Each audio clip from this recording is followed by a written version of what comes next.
왕조의 복음 10번째 시간입니다. 신실함은 다양하다라는 제목으로 하나님 말씀 증거하겠습니다. 오늘 본문은 하나님 믿는 사람들을 적극적으로 탄압했던 아합 왕의 시대에 어떤 방식으로 하나님의 사람들이 신실함을 드러냈는가, 그것을 보여주고 있습니다. 하나님의 사람들이 많이 있었습니다. 신실한 사람들도 있었습니다. 핵심은 무엇이냐? 그 신실했던 사람들이 그 신실함을 드러내는 방식이 다양했다는 것입니다. 엘리야 혼자 이 시대에 아합에 맞서 싸웠던 것 같지만 그렇지 않다.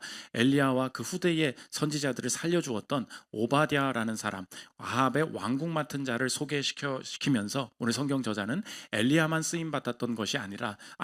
신실했던 사람들은 다양한 모습으로 하나님 앞에 다양한 위치에서 쓰임 받았다 소개하고 있습니다. 그래서 오늘 본문이 드러내는 우리 성경의 주제는 신실함의 다양함입니다. 다양한 모습으로 다양한 위치에서 하나님을 섬길 수 있고, 한 가지 모습만이 신실하다라는 정형이 될 수 없다는 것을 오늘 성경이 보여주고 있다는 것입니다. 우리의 삶에 처한 모습이 다 다르지 않습니까? 내가 주부이기도 하고 내가 학생이기도 하고 처한 모습은 다 다르지만 어떻게 이 위치에서 하나님을 섬기고 그의 뜻을 이룰 수 있을지 다양한 신실한 모습들을 살피는 시간 갖도록 하겠습니다. 네 가지로 나눠서 살피겠습니다. 첫째로 살필 것은 신실함의 다양함입니다. 이제 비가 안 온 지 3년이 지나게 되고 하나님이 다시 엘리야를 시켜서 너 이제 아합에게 가라, 그리고 이제 다시 비가 내린다고 말하라. 이제 엘리야를 다시 부르시는 장면입니다. 어떻게 엘리야가 다시 아합을 만나러 가게 되는가? 직접 만나지 않고 아합의 2인자였던 오바댜라는 사람을 만나게 하십니다. 3절 보십시오.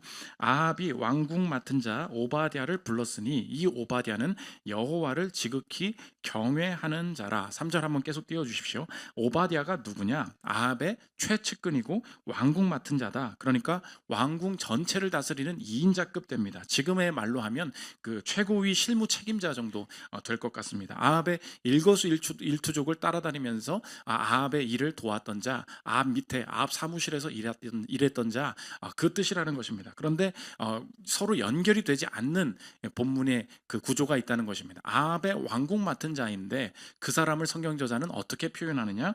여호와를 지극히 경외하는 자였다.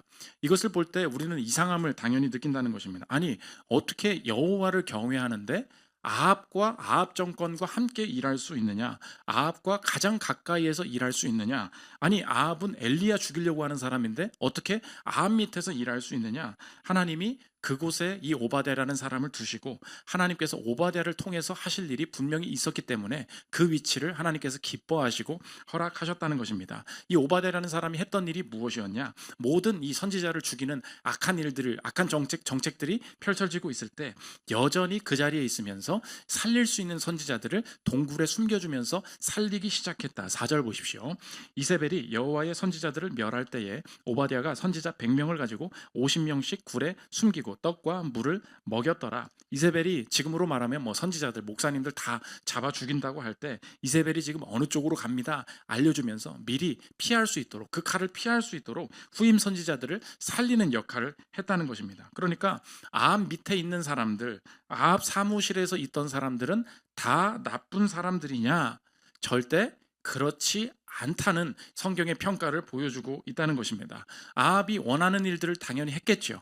아합 정권이 유지될 수 있는, 아합 왕조가 유지될 수 있는 일들을 일상에서 수행을 했겠죠. 그 일들을 최선을 다해서 하면서도 틈이 날 때마다 이 선지자들을 살리는 일들을 수행했던 것. 그러니까 나쁜 곳에 있다고 해서, 나쁜 사람 옆에 있다고 해서 무조건 그러면 하나님의 뜻을 거스르는 것이냐? 성경은 그렇지 않다고 이야기하는 것입니다. 하나님이 의도적으로 그 사람을 그 직장에, 그 학교에, 그 가정에 두신 이유가 있고, 그곳에서 하나님의 뜻을 행할 날을 기다리게 하시고 그 사람만이 할 수 있는 특정한 일을 맡기신다는 것입니다. 2인자이기 때문에 이세벨이 어디 가는지 아는 거예요. 2인자이기 때문에 선지자가 어디로 피해야 될지를 아는 거예요. 그 사람만이 할 수 있는 일들을 하나님께서 시키시기 위해서 악한 정권 밑에도, 악한 사람 옆에도 두시는 경우가 있다는 것입니다. 오늘 본문은 저와 여러분이 하나님의 이 주신 사명을 감당해낼 때 그 모습이 어떠해야 하는가를 보여주고 있는데, 오늘 본문이 보여주는 내용을 정리하면 제목과 같다는 것입니다. 신실함은 다양하다는 거예요. 엘리야만 쓰임받는 것이 아니다. 조용히 쓰임받는 오바댜라는 사람도 있다. 오늘 성경이 그것을 담담하게 드러내고 있습니다. 이 시대의 문화의 목소리가 저와 여러분이 하나님을 믿음에도 불구하고 세상이 사람들을 바라보는 방식으로 내가 사람을 판단하게 만들고 정죄하게 만들어요. 이 시대의 문화의 목소리가 우리의 시선을 오염시키는데 그 특징이 무엇이냐? 어떤 사람이 있습니다. 그 사람이 틀려 보이는 거 하나를 알게 해요. 그 사람이 나랑 안 맞는 거 하나를 던져줍니다. 그 사람이 틀려 보이는 것 하나 던져주고 그 다음 원하는 게 뭐냐? 그 사람 전체를 거부하게 만들어요. 그 사람 존재를 거부하게 만들어요. 그것이 이 시대의 저와 여러분이 이 시대의 문화의 목소리가 우리의 인생에 다른 사람들을 바라보는 방식이라는 것입니다. 그 사람 전체를 몰라요. 그런데 그 사람 그 라인에 있대. 그 학교 나왔대, 거기 출신이래, 어디 소속이래, 뭐 지지한대, 그런 것들을 한두 개 던져줍니다. 전체 인생이 하나님께서 어떻게 이끌어 가실지도 모르고 그 나랑 의견 안 맞는 거, 그 사람 틀린 거 하나 딱 던져줍니다. 아합 정권 소속이래. 그리고 나서 우리 인생이 어떻게 해요? 그 사람 전체를 매도하게 만들어요. 이게 세상의 방식이라는 것입니다. 엘리야 입장에서 한번 생각해 보십시오. 저도 만약 엘리야라면, 여러분이 엘리야라면 어떻겠습니까? 만나서 말할 것 같아요. 야, 너는 아무튼 진짜 나쁜 애야. 제가 아합이 왜 이렇게 흥분하는지 모르겠는데, 아합이 나 죽이러 오는 거 알아 몰라? 아합이 나를 죽이고 있는데 거기서 월급을 받아? 거기서 네가 녹을 먹냐? 너 그럴 수 있어? 너는 그 아합 밑에 있는다는 것 자체가 지옥 갈 일이야. 나는 그럴 것 같아요. 그렇잖아요. 아니 내가 이렇게, 이 엘리야도 자기 연민이 있지 않겠습니까? 내가 아합과 이세벨 때문에 얼마나 고생을 했는데 네가 그 정권에서 같이 일을 한다고? 나는 너의 인생을 지지할 수 없고 나는 네가 하는 일에 대해서 나는 절대로 동의할 수 없다 라고 말하지 않았다는 것입니다. 엘리야는 담담히 오바댜를 받아들이고 성경 저자도 오바댜를 인정하고 있습니다. 왜 그렇습니까? 이 시대의 문화의 목소리와 하나님께서 사람을 보는 방식은 다르기 때문에 그래요. 이 시대의 문화의 목소리는 사람을 어떻게 본다 그랬어요? 한 가지 틀린 거를 던져주고 전체를 부정하고 그 존재를 매도하게 만든다고. 하나님의 생각은 다릅니다. 전체가 틀려 보여도 하나의 순종을 찾으시는 분이에요. 전체가 나랑 맞지 않아 보여도 하나의 순종을 계획하고 계신 분이라는 것입니다. 아합 밑에서 분명히 오바댜가 아합에게 도움이 되는 일도 했겠죠. 애매한 일도 있었겠죠. 그러나 그 자리를 떠나지 않고 그 2인자 자리에 두신 하나님의 목적이 있었다는 것입니다. 하나님이 원하시는 그 하나의 순종, 100명의 선지자를 너만 살릴 수 있다, 그 자리에 두게 하시는 것, 그것을 하나님께서 계획하고 계셨다는 것입니다. 그러므로 저 여러분, 하나님 앞에 내가 신실하게 쓰임받는다 할 때, 오늘 다양하게 쓰임받는다 그랬죠. 그래서 적용해 보십시오. 이렇게 적용할 수 있습니다.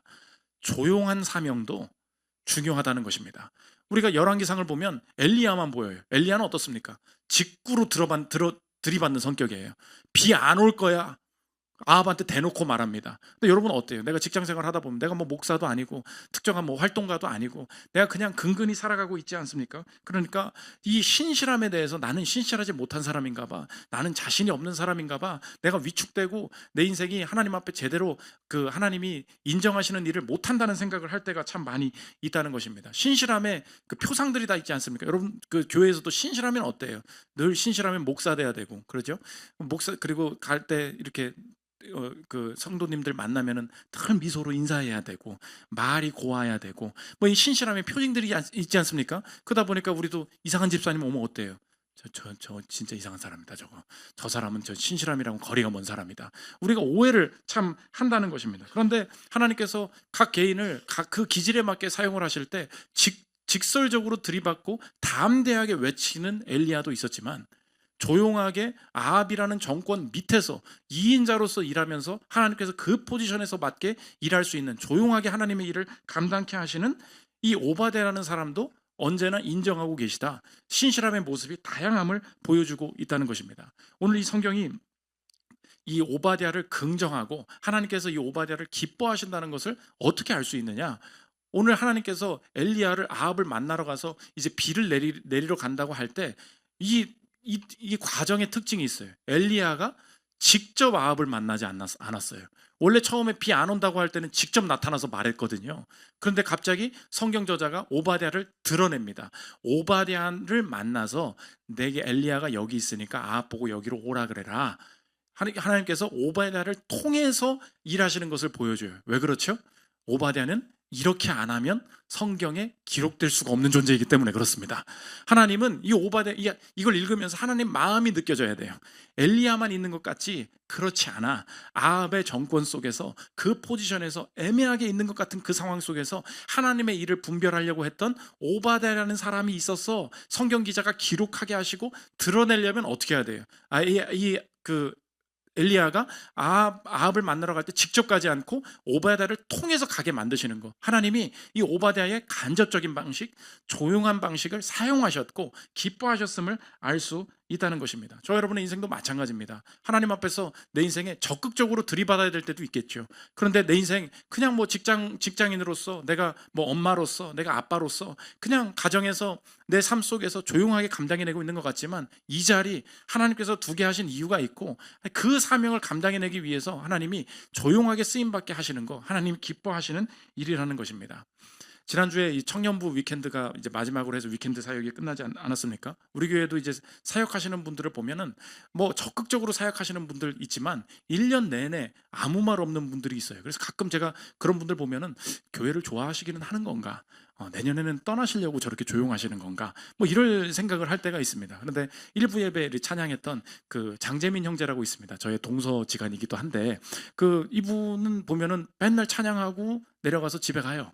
그리고 리더로서 그냥 팀 모임하고 또 집에 가요. 그래서 뭐 아무 코멘트가 없어요. 그냥 1년 내내 그냥 그 일들을 감당을 해서 속으로 저분이 교회를 좋아하시는 게 맞나, 가끔 그냥 가족이라서 어쩔 수 없이 다니는 건가, 뭐 이런 생각을 할 때가 있습니다. 그런데 한 달 전에 이제 위켄드를 준비합니다 그랬거든요. 이분의 기질이 뭐냐? 누군가를 위해서 게임을 준비하고 이 게임을 실행했을 때 모든 사람들이 기뻐하는 거, 그걸 보면서 삶에 낙이신 분이에요.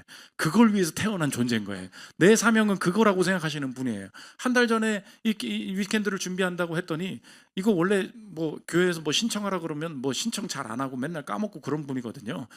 일본으로 신청을 한 거예요. 위켄드 갑니다.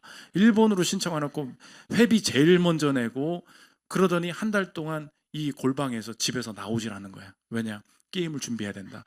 다른 곳에서 이 그냥 대충 그냥 뭐 하하호호 웃는 그런 게임 해야 되는데 완전히 어디다 그냥 유료로 팔아도 될 이 엄청나게 머리 쓰는 게임을, 거의 지니어스 같은 게임을 하나를 준비해 온 거예요. 그러더니 이거를 한 달 내내 준비를 하는데 골방에서 기도하는 게 아니라 그 준비하는 나오질 않는 거야. 그래서 아내가 무슨 게임 준비했는지 알려줘. 안 된다고. 너한테도 말할 수 없다고. 이건 국가 보안이라고. 내가 이거 하나님 앞에 쓰임받아야 되는 일이라고. 그리고 나서 엊그제 실행을 했는데 난 차원이 다른 게임을 준비해서 모두가 함께 기뻐하는 것을 보았습니다. 보십시오. 이 사람 1년 내내 가만히 있어요. 1년 내내 그냥 왔다 갔다 하는 것 같아요. 그런데 그 위켄드를 위해서 준비된 사람이 있는 거야. 여러분의 인생도 마찬가지입니다. 내가 뭐 평생에 무슨 일들을 못하는 것 같아. 그렇지 않아요. 오바댜 입장에서 한번 생각해 보십시오. 1년 내내 무슨 일 했겠어요? 선지자들을 도와주는 게 일주일 일과에 얼마나 됐겠어요? 얼마 되지 않았어요. 잠깐 살려준 거라고. 일주일 내내 뭐 했겠어요? 아합이랑 밥 먹고 돌아다녔겠죠. 아합 원하는 일을 했겠죠. 오늘 성경에 보면 아합이 지금 동물인데 동물이 물을 못 찾아가지고 물 좀 찾아봐라. 그 일 했었어요. 아합의 가축들 돌봤다고. 그럼 나는 무슨 의미인가? 무슨 사명으로 여기 살고 있는가? 그렇지 않다는 것입니다. 하나님이 조용하게 부르신 그 자리가 있다면 머무르십시오. 그곳에서 하나님께서 나만이 할 수 있는 일을 통해서 영광 받기를 원하신다. 그것이 신실함의 모습이 다양할 수 있다는 오늘 성경이 보여주는 뜻이 된다는 것입니다. 두 번째로 살펴볼 것은 신실함의 대가입니다. 질문이 들죠. 목사님, 그러면 엘리야만 힘들게 살고 오바댜 참 편해 보이네요. 저렇게 악한 정권이랑 타협해가지고 뭐 살면서 그런 거 아닙니까? 오늘 성경은 분명히 보여주는 게 사명은 각자라는 것입니다. 사명은 각자예요. 그래서 그 사람 힘들지 않은 것 같아 보이지 하나님 앞에 타협하지 않으려고 살다 보면 언제나 그 위치에서 하나님 말씀 앞에 순종하고 결단하고 대가를 치러야만 하는 순간이 누구에게나 찾아오기 때문에 어떤 사람은 쉽다, 어떤 사람은 어렵다 말할 수 없다는 것입니다. 오늘 아합 밑에서 오바댜도 그냥 하라는 일 그대로 하면서 타협하면서 살면 오히려 쉽죠. 그런데 제대로 하나님 뜻대로 그 자리에서 분별하려고 살다 보면 오히려 어렵다는 것입니다. 여러분도 마찬가지죠. 목사는 오히려 쉬워요. 왜? 그냥 설교하면 되니까. 여러분은 어떻습니까? 내가 교회에 있다가 어디로 가요? 세상으로 가잖아요. 그때 어떻습니까? 명확해요? 명확하게 악과 선이 드러납니까? 그렇지 않아요. 나도 악한 사람 같아요. 어느 때는 내 인생이 잘 살고 있는 건지도 모르겠어요. 이게 하나님의 뜻인지 맞는지 모를 때가 참 많이 있습니다. 그때 내가 타협하지 않고 정신 차리고 계속 분별하면서 서 있는 거, 오히려 어려운 일이 된다는 것입니다. 오바댜도 마찬가지였어요. 편하게 사는 것 같았죠. 그런데 하나님이 그 사명의 대가를 요구하는 순간에 그 사람도 서게 된다는 것을 오늘 보여주는데, 지금 드디어 엘리야를 만난 거예요. 엘리야가 오바댜에게 명하는 것이 무엇이냐? 아합한테 나 여기 있다고 해라. 아합과 이세벨이 온 동네를 찾아다니면서 엘리야를 죽이려고 수소문하면서 다녔습니다. 어딜 가도 엘리야를 발견할 수가 없는 거예요. 그러니까 도대체가 이 엘리야가 어디 있냐 하고 있는데, 저기서 본 것 같습니다 라고서 가보면 없는 거예요. 그러니까 저기서 본 것 같습니다 라고 한 사람한테 없잖아, 너 왜 있다고 해, 다 죽여버리는 거예요. 그러니까 이 엘리야를 찾는 데에 혈안이 되어 있는 아합 밑에서 엘리야를 진짜 만나버린 거예요. 근데 엘리야가 오바댜한테 뭐라고 시키냐? 아합한테 나 여기 있으니까 오라 그래. 오바댜 마음이 떨리는 거예요. 왜 그렇습니까? 지금 오늘 본문에서 뭐라 그러냐? 엘리야여, 당신이 여기 있다고 내가 아합한테 말하면 아합이 여기 올 텐데, 당신은 지금까지 한 번도 누구한테 잡힌 적이 없는 사람이지 않습니까? 내가 당신이 여기 있다고 말하는 순간 또 하나님 인도하심 받아서 어디로 떠나버리실 거 아닙니까? 내가 아합한테 그 말, 하나님께서 그 말 하신다고 전했다가 아합이 당신 잡으러 여기로 왔는데 당신이 여기 없으면 나는 죽는 겁니다. 왜 나한테 죽음을 앞둔 이 일을 시키십니까? 사명에는 대가가 있다는 것을 보여줍니다. 11절 보십시오. 이제 당신의 말씀이 가서 내 주에게 말하기를 엘리야가 여기 있다 하라 하시나, 내가 당신을 떠나간 후에 여호와의 영이 내가 알지 못하는 곳으로 당신을 이끌어 가시리니, 다른 데 가실 거잖아요. 그 뜻이에요. 내가 가서 아합에게 말하였다가 그가 당신을 찾지 못하면 내가 죽임을 당하리이다. 당신의 종은 어려서부터 여호와를 경외하는 자라. 내가 지금까지 이 직장에서 하나님을 신실하게 섬기고 있었는데 왜 이때에 나를 지금 흔드시면서 하나님께서 원하시는 일을 하게 하십니까? 잘못하면 나 잘립니다. 잘못하면 나 죽을 수도 있는 겁니다. 그냥 가만히 두시면 안 됩니까? 무슨 뜻이에요? 엘리야만 힘들고 오바댜만 힘들지 않은 인생을 살았던 게 아니었다는 것입니다. 엘리야가 말씀 가운데 순종해야 된다고 확신 줍니다. 내가 약속하는데 난 이 자리에 있을 거야. 분명히 내가 아합한테 보일 거야. 너는 순종해라 이야기합니다. 15절 보십시오. 엘리야가 이르되 내가 섬기는 만군의 여호와께서 살아계심을 두고 맹세하노니 내가 오늘 아합에게 보이리라. 적용이 무엇입니까? 여러분의 삶에 이렇게 적용해 보십시오. 각자의 사명과 각자의 무게를 인정하라는 거예요. 너는 좀 쉽겠네. 아니에요. 그 사람이 감당해낼 것이 있습니다. 각자의 사명과 각자의 무게가 있다는 걸 인정해야 돼요. 더 쉽게 적용해 볼게요. 무슨 뜻이냐? 남의 인생 쉽다고 말하지 말라는 거예요. 이게 신자들이 꼭 해야 될 특징이에요. 여러분, 이 주변 사람들이 말하는, 세상 사람들이 그 주변의 이웃들을 바라보는 방식에 절대 속지 마십시오. 성경은 언제나 사명은 각자고 각자가 하나님 앞에 심판받아야 된다고 얘기합니다. 여러분의 인생에 나도 모르게 오염된 내 인생의 언어 생활, 주변을 판단하는 생활이 무엇입니까? 야, 뭐 쉽겠네, 저 사람 돈도 많고 뭐 체력도 좋고 뭐 할 일도 없어 보이고. 내 인생의 주변 사람들을 함부로 말하는 것이 있어요. 아니에요. 그 사람이 그 위치에 두게 하실 때 하나님이 결정적인 순간에 그 사람이 자신의 직을 걸고 자신의 돈을 걸고 자신의 이 가정을 걸고 어떤 일을 수행하게 하실지 우린 모르는 일이에요. 주변 사람들 가지고 자꾸 쉽다고 판단하지 마십시오. 주부가 쉬워요? 살아보라고. 아기 양육이 쉽습니까? 학생, 야, 너 학생이잖아. 뭐 아무거나 할 수 있는 일이잖아. 힘내. 넌 다 할 수. 그거 하지 마요. 학생 진짜 싫어해.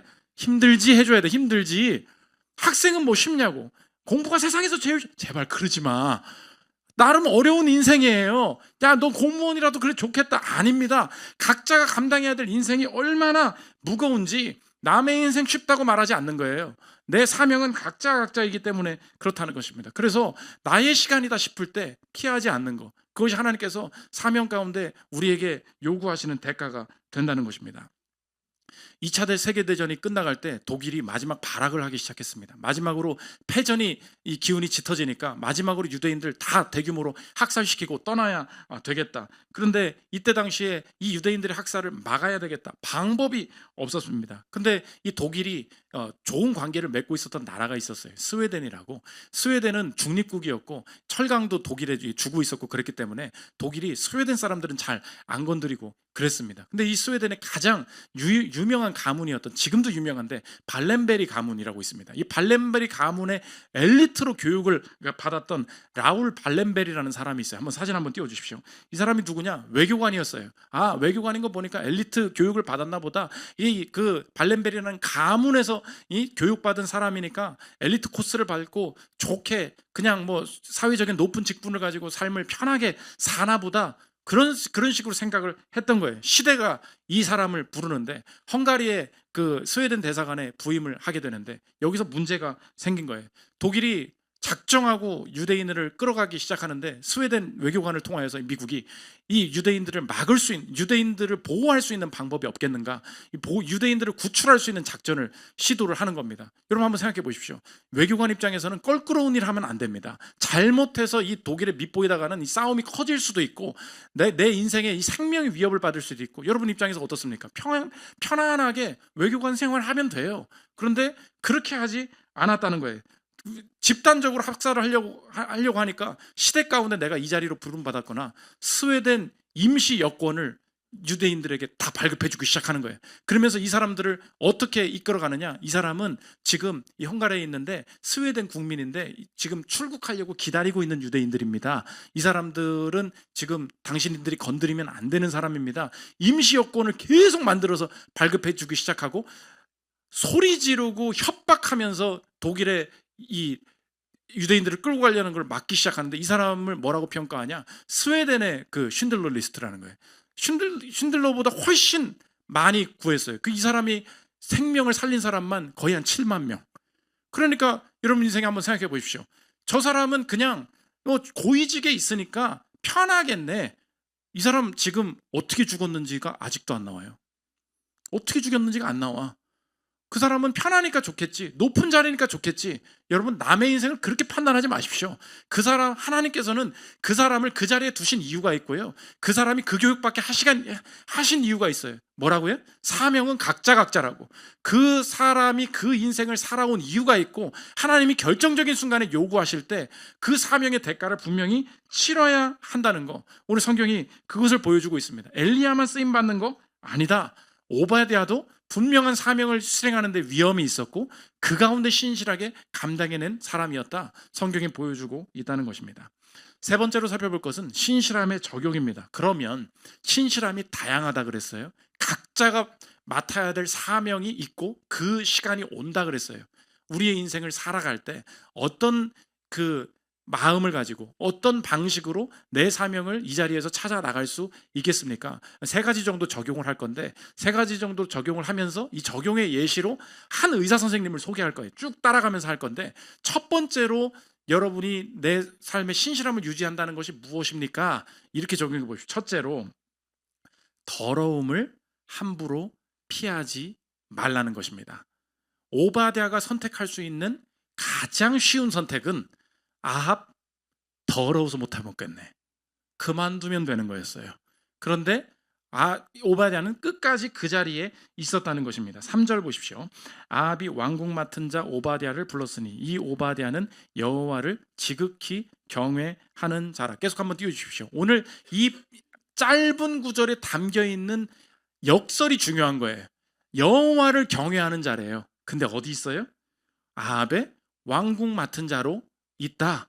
이 역설을 성경은 허용하고 지지하고 긍정하고 있다는 것입니다. 그래서 여러분의 인생에도 한번 막상 삶을 한번 살아보잖아요. 학교 졸업하고 이제 살아보고 가정을 꾸리고 직장에 다니고 하잖아요. 어떤 회사나 학교나 어떤 집단에 가보십시오. 그러면 그 분야에만 보이는, 독특하게 보이는 진짜 징글징글한 악들이 있습니다. 한번 학교 들어가 봐요. 어디 자영업 한번 해봐요. 어떤 시장통에 가봐요. 다들 선하게 사는 줄 알았어요. 다들 공부만 하는 줄 알았어요. 다들 열심히 일만 하는 줄 알았어요. 이 라인에 안 쓰면은 승진 안 된다 그러고요.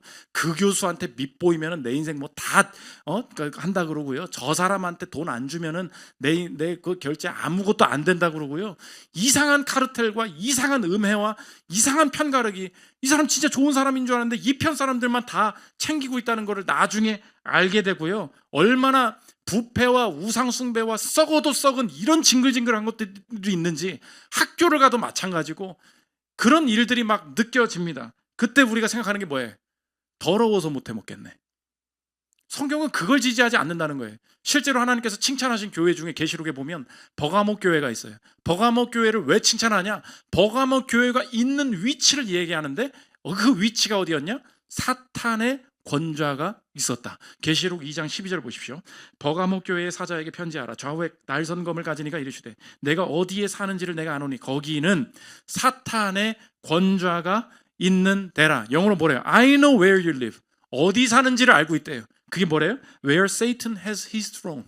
그 권좌, 여기서 우상 숭배가 집단적으로 벌어졌거든. 그런 느낌이 어때요? 여기선 못 살겠다. 저리로 가자.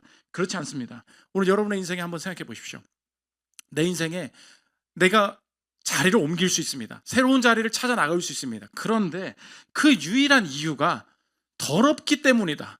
이곳이 더러워서 그냥 그만하려고요. 깨끗한 곳으로 가려고요. 하나님의 사람들은 깨끗한 곳으로만 부름받는 것이 아니라는 것입니다. 꼭 명심하십시오. 내가 옮기려는 이유가 오늘 내가 퇴사하려는 이유, 이직하려는 이유, 교회를 옮기려는 이유, 이 가정을 떠나고 가출하고 싶은 이유, 여러 가지 내가 떠나고 싶은 이유가 있지 않습니까? 근데 그 단순한 이유가 단순히 더러움 때문이라면 그것은 절대 사명 중심의 생각이 아닐 수 있다는 거예요. 왜요? 그리스도인들이 어디로 이끌림 받는데요? 아합의 왕궁 맡은 자. 내 인생의 더러움 가운데 하나님께서 분명히 하실 일이 있다는 것입니다. 저도 이 얘기 하기가 힘들어요. 맨날 이런 얘기를 하면은 팀모임 때 맨날 그래. 목사님이 이번 주에도 퇴사하려는 내 마음을 어떻게 아시고 지난주에 그렇게 고민한 거 목사님 때문에 퇴사를 못. 아니에요. 퇴사할 수도 있죠. 하나님의 뜻에 따라 하나님이 더러움에서 나를 지키실 수도 있습니다. 그 모든 인도하심 따라 가면 돼요. 그런데 한번 물어보라고. 내가 지금 이걸 그만두려는 이유가 뭐예요? 이유가 하나뿐이라면 그건 사명이 아니에요. 더러우니까 안 하겠대. 힘드니까 그냥 안 하겠대. 그건 절대 아니라는 것입니다.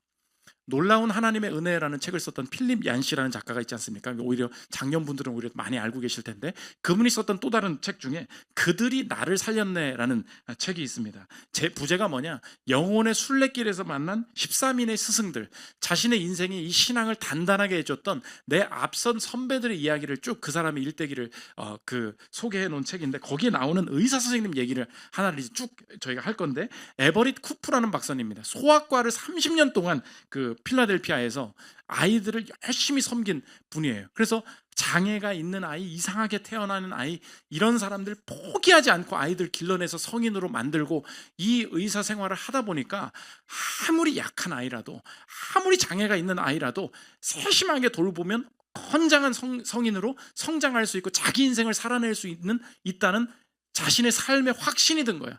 그러다 보니까 자연스럽게 낙태하면 안 됩니다. 아이들 포기하지 마십시오. 그런 이야기들을 하게 된 거예요. 그런데 이 사람이 살았던 그 미국의 그때 당시의 정권이 어떤 정권이 세워지냐? 레이건 정부가 세워집니다. 다 알다시피 레이건 정부는 보수적인 그 정책들을 많이 실행하지 않았습니까? 그러니까 정책을 하는데 낙태에 대해서는 반대하는 입장을 가지고 있으니까 이 쿠퍼 박사가 좋아 보이는 거예요. 부탁을 합니다. 여기 우리 그 공중위생국 장관으로 한번 일해 주십시오. 쉽게 말하면 보건복지부 장관으로 일해 달라는 거예요. 이 장관 초청을 받게 됩니다. 장관으로 지명이 되니까 온 국민이 비난하기 시작하는 거예요. 너 그럼 이제 뭐 동성애자 혐오하는 거 아니냐? 낙태를 한 사람들을 혐오하는 혐오를 지지하는 사람이냐? 온갖 비난들이 이 사람을 향해서 쏟아지게 됩니다. 그러니까 이 쿠퍼 박사의 마음에 든 생각이 뭐냐? 더러워서 못해 먹겠네. 내가 언제 장관 시켜달래? 나는 장관을 한다고 한 적이 없고 30년간 아이들 사랑으로 길러내면서 이제 얼마나 많이 치유하면서 보람을 얻었는지 나는 이 치료 생활을 계속하면 되는데 왜 나한테 이거 하겠다고 이거 지명이 됐다고 해서 나한테 비난하니? 이 비난 듣는 거 합당치 않다. 나의 인생 그만하고 싶다. 안 하겠다. 이야기하는데 아내가 막아세웁니다. 막아세우면서 하는 말이 뭐냐? 더럽다고 피하지 마세요. 들어보십시오. 하나님이 평온하고 생산적이었던 제 삶을 왜 망가뜨리시는지 이해할 수 없었습니다. 저는 공직을 추구한 적이 없었습니다. 마치 하나님이 저를 필라델피아에서 쑥 뽑아다가 워싱턴에 내던져 놓으신 것 같았습니다. 지금까지 난 이런 대접을 받은 적이 없어. 그리고 우리 가족에게 이런 일을 겪게 하는 건 옳지 않아. 그러나 그들의 어그러진 삶 배후에 주권자이신 하나님의 뜻이 있을 것임을 상기시켜 준 사람은 바로 아내 베티였다. 그녀는 말했다. 여기에요. 당신이 지금 그만두면 결코 그 이유를 알 수 없을 거예요. 적용이 무엇입니까? 여러분 이렇게 적용해 보십시오. 더럽다고 그만두는 것은 전혀 하나님의 뜻이 아니라는 것입니다. 아합 정권 밑에 있었어요. 가장 더러운 곳에서 타협하지 않고 버티는 훈련을 해야 합니다. 왜요? 그 위치 안에 두신 것을 더럽다고 나오는 거, 그 문제 있는 거예요. 하나님께서 두신 사명이 있을 수 있다. 그 생각하고 하나님 앞에 분별을 물어야 된다는 것입니다. 두 번째 적용이 무엇이냐? 상대의 방식을 쉽게 비난하거나 정죄하지 말라는 거예요. 그 사람이 왜 그 학교 소속인지, 왜 그 라인 밑에 있는지 아까도 말했죠. 그냥 그 한 가지 이유로 그 사람 전체를 매도하고 하나님의 일하심을 부정해버리는 거, 절대 하나님 뜻이 아니라는 것입니다. 레이건 정부의 위생국 장관이 되니까 무슨 느낌 들겠습니까? 장관이 되고 나니까 나 완전히 이 사람 보수 꼴통이네, 누구 혐오하겠네, 이런 식으로 몰아가기 시작을 하는 거예요. 그런데 이 쿠퍼 박사가 얼마나 신실한 사람이었는가. 평생에 가장 장애 있는 애들, 엄마도 포기하고 버리고 싶었던 애들 괜찮다고 살려야 된다고 이 아이들 치료해내면서 아이들을 길러낸 사람이었던 거예요. 이 사람의 큰 사역이 하나였어. 또 한 가지가 뭐냐? 그 시대에 이 병이 무엇인지도 모르고 죽어가는 사람들이 미국에 나타나기 시작했는데 그게 에이즈였던 거예요. 온몸에 종기가 나서 어떻게 치료해야 될지도 모르고 아이들을 방치하고 있는데 그 에이즈 환자들을 가장 정성스럽게 돌봤던 사람이 이 쿠퍼 박사였던 거예요. 그러니까 이 뒤의 사역들은 전혀 모르고 너는 동성애 반대한다, 낙태 반대하는 사람 아니냐, 그 한 가지 이유만 가지고 매도하기 시작하는데 하나님이 버리지 않고 그 자리를 유지하게 하시는데 그 자리에서 신실하게 자신의 일들을 감당해내기 시작하니까 사람들이 이제 알아보기 시작하는 거예요. 이어서 들어보십시오. 저는 쿠프 박사님이 영양실조에 걸린 아이들을 비롯해 죽어가는 에이즈 환자들, 학대받은 아내들, 임신 중절 합법화 운동가들 등 수천 명의 사람들과 함께 있는 모습을 봤습니다. 박사님이 그들을 대하는 모습을 보고 있으면 저분이 정말 저들 모두를 하나님의 형상으로 창조된 사람으로 믿는구나, 그런 생각이 들었습니다. 이어서 들어보십시오. 낙태에 대한 쿠프의 강경한 반대 입장은 결국 수많은 소아 환자들을 치료한 경험에서 나온 것이었다. 그 중에는 한 손으로 들 수 있을 만큼 작은 아이들도 많았고 다른 의사들은 손도 대기 싫어할 만큼 기형이 심한 아이들도 많았다. 세월이 흐르면서 쿠프 박사는 그 아이들이 각각의 이름과 분명한 개성을 가지고 사연 많은 온전한 성인들로 자라가는 모습을 보았다. 여러분의 인생의 적용이 무엇입니까? 상대가 그런 모습이다, 그 학교 출신이다, 거기 그런 포지션이다, 그런 입장이다라는 이유만으로 멸시하는 태도, 그건 절대 그리스도인의 태도가 아닙니다. 각자의 사명이 있음을 알아야 돼. 직장에서도 마찬가지입니다. 저 여러분들 쉽게 판단하죠. 누가 낙하산이라는 둥, 쟤는 실력 없이 왔다는 둥, 어디 출신이라는 둥. 맞아요. 그런 모습에 그 사람의 결함이 있을 수 있습니다. 우리가 잠잠히 침묵할 줄 아는 그리스도인이 되어야 돼요. 왜 그렇습니까? 하나님이 그 상황에, 그 학교에, 그 직장에, 그 타이밍에 그 사람을 통해서 하실 일이 분명히 있을 것이다. 잠잠히 바라봐주는 태도가 필요하다는 것입니다. 세 번째 적용이 무엇이냐? 오히려 그래서 시선은 나한테 간다는 거예요. 남이 어떻게 했네? 아니에요. 오히려 내 위치에만 할 수 있는 일을 찾아야 한다는 것입니다. 이게 나의 그 세 번째 적용인데, 에스더 아시죠? 에스더가 왕후가 됐습니다. 뭐라 그래요? 평안히 살 거냐? 지금 하나님께서 요구하시는 게 너가 지금 이래야 되지 않냐? 오히려 내게 사명을 집중시킵니다. 4장 14절 보십시오. 이때에 내가 만일 잠잠하여 말이 없으면 유다인은 다른 데로 말미암아 노임과 구원을 얻으려니와 너와 내 아버지 집을 멸망하리라. 내가 왕후의 자리를 얻은 것이 이때를 위함이 아닌지 누가 알겠느냐 하니, 실제로 레이건 정부의 그 장관이 되다 보니까 레이건 정부가 싫어하는 일들은 안 할 수 있잖아요. 근데 이 사람이 마지막으로 사명을 감당해낸 게 뭐냐? 레이건 정부가 손을 덜 대도록 손을 안 쓰고 그냥 좀 묵인해 주려는 게 뭐냐? 그게 담배였어. 담배 회사들이 많이 성장을 하니까 야, 이거에 대해서는 좀 묵인해도 괜찮겠지. 그런데 이 자리에 있는 그 이유를, 하나님께서 주신 이유를 알기 때문에 그 정권의 결과 반대대로라도 하나님께서 원하시는 일들을 실행하기를 원한다. 대놓고 담배 회사들 사기꾼들이라고 이야기를 하니까 정권이 놀란 거야. 얘를 왜 뽑은 거야? 얘 그냥 낙태 반대하는 애라서 뽑은 줄 알았는데 하나님의 일들을 사명의 시간이 왔을 때 실행해 버린다는 것입니다. 마지막으로 들어보십시오. 그는 음주운전자를 거세게 비난했고 아동학대와 배우자 학대에 대한 대책반을 소집했으며 미국인들의 식습관을 비판했다. 쿠프의 상급자들은 어찌할 바를 몰랐다. 로널드 레이건은 흡연은 크게 문제 삼지 않기로 약속한 바 있었다. 그런데 이제 레이건 행정부의 공중위생국 장관이 담배 회사들을 상대로 뻔뻔한 거짓말쟁이에다가 야비하기까지 하고 제3세계의 죽음을 수출한다며 비난하고 있었다. 내 위치에서 할 수 있는 일, 마지막 사명의 대가를 치러야 되는 날이 옵니다. 그 사람 그렇게 산다, 변하게 산다, 돈 많다, 직위가 높다, 함부로 비난하지 마십시오. 사명은 각자예요. 그 자리에서 하나님께서 요구하시는 것이 있다는 것입니다. 마지막 네 번째, 신실함의 선구자입니다. 신실하다는 것은 다양하고 아름다울 수 있다는 것을 보여주신 분 계십니다. 우리 구주 예수님이시죠. 예수님이 이 땅에 오셨습니다. 아무 흠이 없으셨어요. 아무 더러운 것이 없으셨습니다. 그런데 그분이 어디에 위치해 계시냐? 그게 신기하다는 거예요. 누가복음 7장 34절 보십시오. 인자는 와서 먹고 마시매 너희 말이 보라 먹기를 탐하고 포도주를 즐기는 사람이요 세리와 죄인의 친구로다 하니. 어디로 갔어요? 세리 옆으로 갔어요. 어디로 갔어요? 죄인 옆자리에 가서 앉았어요. 사람들이 뭐라고 비난을 했겠습니까? 너 그러면 저 죄인 지지하는 거야? 저 사람이 그렇게 행동하는 거 지지한다는 얘기야? 너도 그렇게 산다는 얘기야? 우리 오해가 무엇입니까? 더러우면 피해야지. 예수님 그렇게 살지 않으셨어요. 신실함이란 무엇이냐? 내 인생에 내가 깨끗한 곳으로 가는 것만이 신실함이 아니다. 신실하신 그분이 세리와 죄인의 친구로서 그 자리에 서시면서 그 더러움을 피하지 않고 마지막에 그 더러움에 오염되지 않으시면서 더러운 곳에서 자신의 신실함을 나타내셨다. 마지막까지 조용하게 감당해야 되는 사명이 무엇이었냐? 너 십자가에서 내려와봐. 하나님의 아들이라며 적극적으로 능력을 보여보라고 요구하는 말에 조용한 신실함을 보여주십니다. 마가복음 15장 29절 보십시오.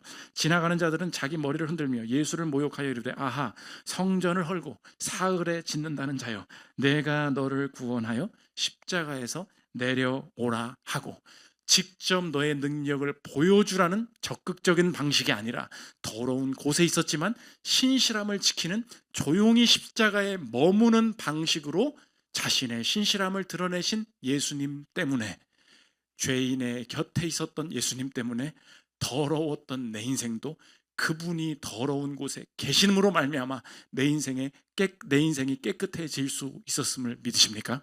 그러면 내가 바라보는 신실함은 이제 다시 생각할 수 있는 거예요. 아, 주님, 신실함이라는 것이 더러운 것 치워내고 깨끗한 곳에 가서 깨끗한 일 하는 것이 신실함인 줄 알았습니다. 그런 방식이었다면 나는 예수님 앞에 구원을 얻지 못했겠군요. 예수님 당신이 하신 일이 아름다우신 이유는 자신이 죄가 없고 깨끗하심에도 불구하고 세리와 죄인의 친구로서 더러운 곳에 머물러 계셨던 그것이 나를 향한 사랑이셨음을 믿습니다. 그러므로 예수님이 더러운 곳에 계셨기 때문에 더러웠던 내 인생이 예수님으로 말미암아 구원받을 수 있었습니다. 그렇다면 오늘의 내 인생도 다시 볼 수 있겠군요. 주님, 내가 예수님을 믿고 예수님의 공로가 다 내 것이라는 것을 알매도 불구하고 예수님 믿었는데 하나님께서 나를 인도하시는 모든 학교와 모든 가정과 내 모든 부서가 더러운 것 투성입니다. 어떻게 더러워도 이렇게 지긋지긋하게 더러울 수 있는지 주님이 나를 버리신 줄 알았고 주님이 나 인생을 축복하시지 않은 줄 알았습니다. 그렇지 않군요. 이것은 저주가 아니라 나에게 주신 신실함을 드러낼 수 있는 아름다운 사명인 줄 믿겠습니다. 하나님, 어느 순간은 나 인생을 질병 가운데 두시고 실패 가운데 두시고 온갖 음해와 온갖 우상 숭배와 온갖 더러움 가운데 나를 두실 때 하나님, 다른 곳으로 옮기지 않으시고 여기에 머무르라고 하시는 것은, 하나님, 이곳에서 내가 이 자리에 위치해 있을 때 나만이 손잡아 줄 수 있는 사람, 나만이 전도할 수 있는 사람, 나만이 해결할 수 있는 일, 나만이 하나님의 뜻을 분별하고 실행할 수 있는 그 권한을 내게 주셔서 이곳에서 하나님 뜻을 두시라고 사명을 위해서 나의 인생을 이 자리에 두시는 줄 믿겠습니다. 하나님, 이것은 결코 저주가 아니요, 예수님이 자신의 신실함을 보여주셨던 바로 정확한 그 기름을 믿는다면 하나님, 나도 예수님 닮아 아름다워지기를 원합니다. 세상의 삶에 지쳐서 하나님, 나는 그냥 다 때려치고 내가 원하는 일 하고 싶다, 애매하게 타협인지 아닌지도 모른 이 직장인의 삶, 이 학생의 삶, 이 연구원의 삶, 그만 살고 싶다라는 마음을 들 때마다 하나님이 인정해주고 싶고 하나님이 드러내고 싶으셨던 오바댜의 인생을 기억하기를 원합니다. 적극적으로 엘리야처럼 들이받을 때도 있겠지만 조용하게 하나님께서 원하시는 일들을 감당해내면서 신실함은 다양하고 아름다울 수 있다는 것을 내 삶을 통해 드러내게 하여 주옵소서. 이 거룩한 고백이 있는 저 여러분들 되시기를 기도합니다. 우리 찬양하고 기도하는 시간 갖도록 하겠습니다.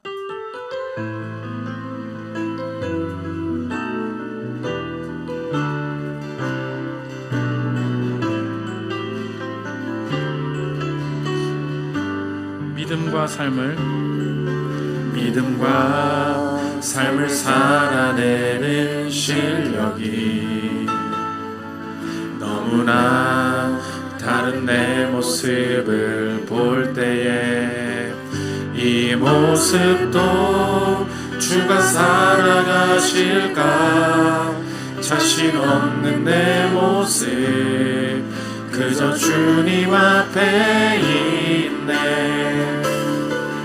나 같은 자도 살아가여 주시고 한 번도 나를 떠나지 않으셨네. 아픔 속에 주를 찾게 여긴 날 꾸짖지 않으시고 내 손 잡아주시네. 오직 주님 안에 두려움 없네. 고난을 통해 날 만드심을 믿네. 주님만이 내 모든 것 되시네. 주의 강한 손 날 붙드시네. 오직 주님 안에 소망 있네. 내 삶을 통해 영광 받으신 주님만이 내 모든 것 되시네. 주의 선하심 나 노래하네. 주간 공동체 기도 읽고 기도하는 시간 갖도록 하겠습니다. 주보 4면에 그리고 PPT에 나와 있습니다. 우리 설교 요약입니다. 한 주간의 기도 제목으로 삼았으면 좋겠습니다. 함께 읽겠습니다. 시작. 다양한 방식으로 신실함을 나타내기 원합니다. 정면으로 승부하는 엘리야의 모습에만 갇히지 않게 하시고 은밀하고 조용하게 주를 섬기는 오바댜의 모습으로도 쓰임받게 하소서. 이 자리에 두신 사명이 무엇인지 깨닫고 바로 그때에 쓰임받는 자 되게 하소서. 더럽다고 함부로 내 자리를 피하지 않기 원합니다. 더러운 곳에 두신 이유가 있음을 신뢰하게 하소서. 상대의 출신과 소속, 입장을 함부로 정죄하지 않기 원합니다. 오히려 내 위치에서 하나님이 내게 요구하시는 것은 무엇인지 확인하고 그 일에 집중하게 하소서. 더러운 세리와 죄인들 속에 친구의 모습으로 찾아오신 신실하신 예수님, 그 신실함 때문에 내가 깨끗해지고 구원받았음을 믿습니다. 나도 그분을 따라 악하고 더러워 보이는 곳에서 주님 뜻만 실행함으로 하나님께 영광 돌리게 하소서. 기도 제목 놓고 기도하는 시간 갖도록 하겠습니다. 기도하겠습니다. 하나님 아버지, 신실함의 모습이 다양할 수 있음을 알게 하여 주시옵소서. 하나님 아버지, 내 삶에 하나님께서 붙잡아 주시는 모든 하나님 정하신 위치 속에서 주님 앞에 신실하게 영광 돌리기를 원합니다. 엘리야만 쓰임받은 것이 아니고 오바댜도 쓰임받게 되었습니다. 하나님, 아합의 정권 속에서 일하더라도 하나님 그 안에서 하나님께서 두신 일이 있고 하나님께서 실행하실 일이 있음을 알게 하여 주시옵소서. 내 삶이 어느 곳에 있든지 하나님 그곳에서 하나님의 신실함을 나타낼 수 있는 일 될 수 있도록 주님 도와주시고, 남의 인생을 함부로 판단하고 하나님 아버지 멸시하며 쉽게 보는 나의 모든 거짓된 태도들을 버릴 수 있도록 주님 도와주시옵소서. 하나님 아버지, 사명은 각자입니다. 오히려 내게 주신 사명이 무엇인지를 알고 하나님께서 내게 요구하시는 때에 하나님 그 대가를 지불할 수 있는 종 될 수 있도록 주님 도와주시옵소서. 남의 인생을 함부로 멸시하며 한 가지 정보만 가지고 하나님 아버지 정죄하는 모습을 그칠 수 있도록 주님 도와주시옵소서. 세리와 죄인의 친구로 존재하신 예수님, 그 예수님 때문에 내 인생이 살 수 있었음을 고백합니다. 더러운 내 인생을 깨끗게 하신 예수님, 오늘도 내가 그 신실함을 담기를 원합니다. 나도 더러운 곳에 두실 때 하나님 아버지 오염되지 않도록 나를 지켜주시고, 더러운 곳을 단순히 피하지 않도록 내 마음을 붙들어 주셔서 더러운 곳에서 신실함을 드러내게 하여 주시고, 다양한 방식으로 세상을 섬기며 하나님 내가 손잡아 줄 수 있는 사람, 내가 해결해 줄 수 있는 일, 내가 품어낼 수 있는 일들 하나님 내게 맡겨주셔서 하나님 내게 주신 일들을 통하여서 그 자리에서 영광 돌릴 수 있는 종 될 수 있도록 평생의 내 삶을 더러운 한복판에서 나를 지켜주시고 나를 통해 영광 드러내 주옵소서. 오직 주님 안에, 오직 주님 안에 두려움 없네. 고난을 통해 날 만드심을 믿네. 주님만이 내 모든 것 되시네. 주의 강한 손 날 붙드시네. 오직 주님 안에 소망 있네. 내 삶을 통해 영광 받으실 주님, 주님만이 내 모든 것 되시네. 주의 선하심 나 노래하네. 제가 기도하겠습니다. 직접적으로 들이받는 엘리야만 있었던 것이 아니라 아합 밑에서 끝까지 신실함 유지했던 오바댜로 나의 인생 부르시는 줄 믿습니다. 하나님, 내게 부르신 자리 더러워 보이지만 그게 결코 저주 아님을 알게 하여 주옵소서. 더러운 곳에 함께 계셨던 세리와 죄인의 친구 되셨던 예수님 때문에 더러웠던 내 인생이 예수님 만나 깨끗해질 수 있게 하심에 감사를 드립니다. 하나님, 그 은혜를 기억할 때 하나님이 내 인생에 하나님 징글징글하게 더러운 곳에 두시는 이유도 있음을 알게 하여 주옵소서. 결코 버리셨거나 결코 떠나게 하심이 아니요, 나의 인생이 내면의 신실함을 유지하면서도 하나님께서 이곳에서 원하시는 더러운 한복판에서 일하시는 하나님의 영광을 드러낼 수 있는 자로 쓰임받을 수 있도록 축복하여 주옵소서. 감사드리며 예수 그리스도의 이름으로 기도합니다. 아멘.